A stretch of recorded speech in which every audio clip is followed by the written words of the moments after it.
has to do with the war in Yemen and its impact on the civilian population in Yemen.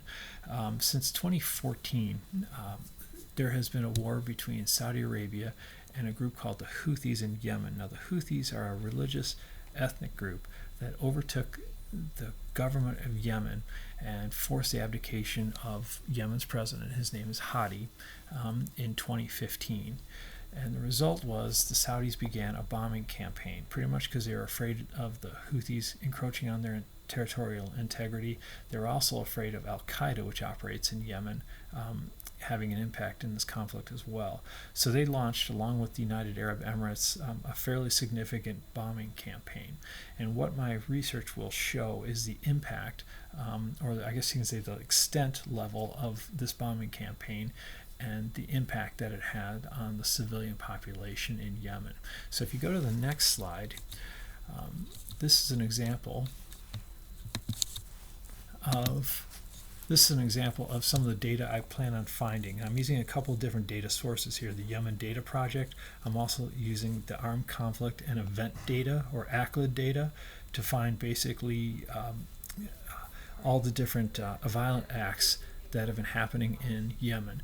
And what this piece of information I have on the left shows is the number of airstrikes and where they're occurring in which provinces. So with this data, I plan on making like a chloropleth map that shows the most impacted provinces.